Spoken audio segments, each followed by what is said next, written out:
One of my initial ideas when making a YouTube channel was to really delve in and cover indie games, as it's something I sort of missed in the past and haven't really gave the due diligence to, having primarily been a console gamer and not having the interest, though being aware they exist. So my initial idea was to have a playlist called A Long List of Notable Indie Games, because A, it's possibly one of the most terrible names I could think of, and B, it just means that I can explore all these indie games that I may have missed in the past and see how they hold up today, and if they're still worth playing, what you can sort of gain from them, and what's enjoyable about them. So the first game on that list will be Braid, a game by Jonathan Blow.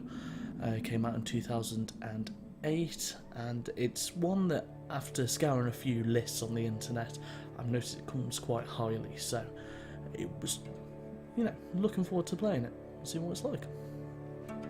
Been doing in video games since the age of Mario is going out there and rescuing the princess, and this is the same story for Braid. You play a character called Tim who, through various books in between levels, it appears that his only aim in life is to rescue the princess, and this is done through completing puzzles in each of the worlds. Again, very similar to Mario, and this is something to be noticed about this game. It does have a lot of similarities to Mario, but I think a lot of this is a nod and not just trying to rip from it. The way you do this is by progressing through 6 worlds, collecting little puzzle pieces, literal jigsaw puzzle pieces, which you have to get by solving many puzzles with a mechanical focus around time. And these puzzles are some of the most interesting puzzles I have come across in a game, that really encourage you to have to think laterally. I did have to use a guide, I think it was twice throughout it, because some of these are very, very difficult, but you get that reaction of, when you finish these puzzles, of just having a massive grin on your face, which is the most rewarding and satisfying thing in the world. I will go on now to show you one of these puzzles. Yes, minor spoilers for it, but I will go on to show one of these puzzles because, man, it is the most interesting. When I finished it, I was just grinning to myself. So there I was, finished a level, and I hadn't got all the puzzle pieces, and I'm a bit, in games like this, you've got to get them, so I had that itch to go back and try and retrieve these puzzle pieces that I missed. And what this puzzle asks you to do, basically, you've got a ledge on the left hand side, which you can see here, and a ledge on the right hand side, which you've got to try and reach. And when I first encountered this, I was racking my brain to how I needed to do this, and the painting that I'd actually built with a jigsaw piece puzzle, what you'll see now is my character jumping down and actually realising that part of this puzzle was a ledge, that you then have to use this ledge to traverse across and get to the other side. And it was just the need to use something in the environment that just seems so much of a background piece to actually come up with the solution to this puzzle, I thought was absolutely incredible, and it was something that, as I said earlier, massive grin on my face when I finished.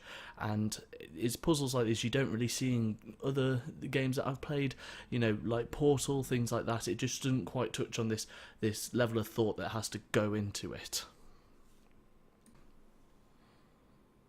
The rest of the worlds beyond this each give you a set time mechanic which you can then play with, from giving you the ability to drop an object on the floor that will slow time around it, to the entire level actually running backwards, which you will then redo some levels that you initially did, but instead of it running forward, it'll be running backwards, so you have to think differently about it and try and figure out how this might interact with the puzzles themselves again.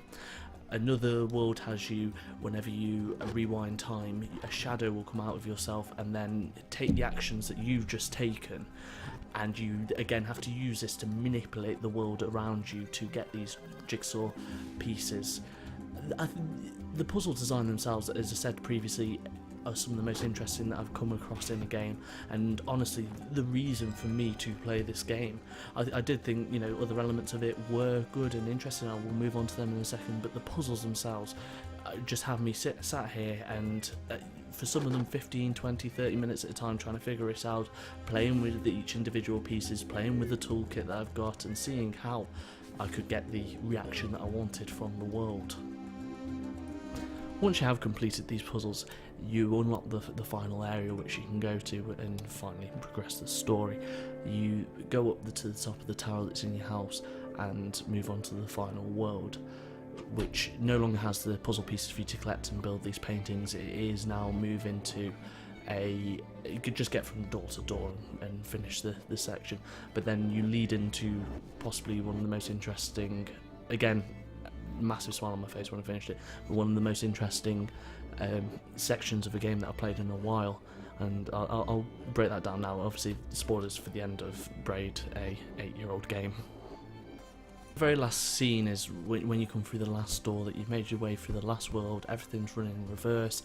You get to the bottom and you see that the princess is there and she's asking for your help. And then a knight, it seems to summon a wall of fire traversing from the left, and you and the princess help each other through these sort of tribulations, not tribulations, but like little sections where you can only interact to help her through, and then she interacts to help you through. And I'll leave that to play through now.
You then get to the end and you realise your character's moving backwards for some reason.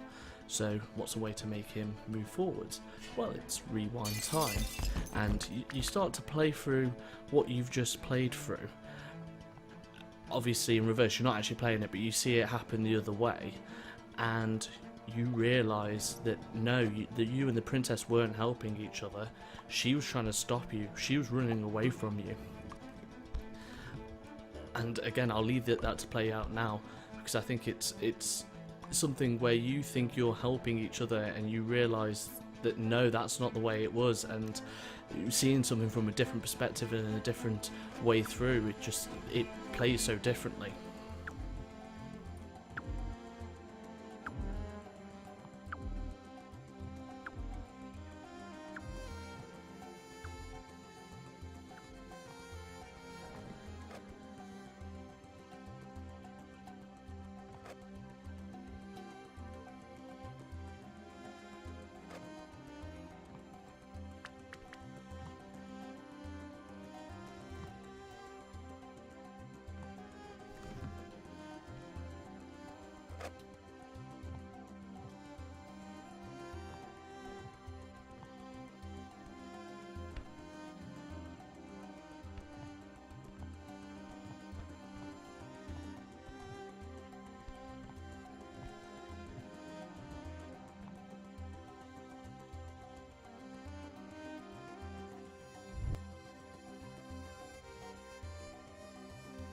To be honest, for me, that was the most interesting part of the story, is the fact that Tim might not be, you know, the good guy, putting all his efforts searching for the princess and going after her, and actually he might be overstepping his boundaries and not helping her but hindering her, and being maybe quite a malicious person.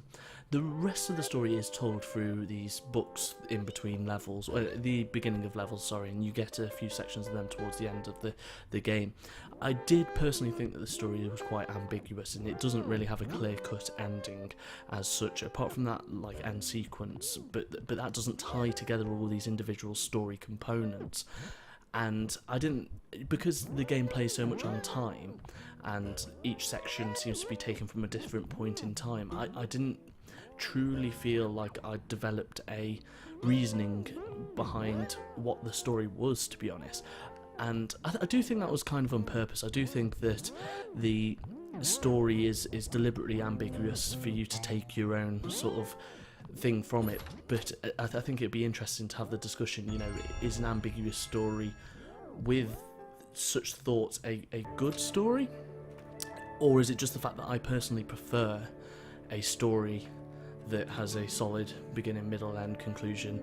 You know, the good guy does this, the bad guy does this, and then plays on various tropes. So for me, it just because the story doesn't adhere to anything like this, it makes it a lot more challenging, and I don't necessarily feel like I got as much out of it as I should have, but that doesn't mean that the game is not good. So to conclude, Braid has some of the most interesting puzzles I've played, some of the most gorgeous stylings in regards to aesthetics. The music throughout is hugely orchestral and just fitting to the tone of the game, and does get creepier as you go towards the later levels, thinking, you know, something bad might be happening here. So it's a game, definitely, I finished it in about 4.5 hours and had a thoroughly enjoyable time, and it makes me realise why I want to play such indie games, these small projects, because they play with different forms of storytelling that we're not used to in the normal AAA games. They play through different mechanics that they can elaborate on that AAA games just don't usually touch on, and that's not to say that AAA games don't have their place. My favourite games of all time are from that sort of category, but I do think it's so interesting, these smaller people making these more personal and interesting stories.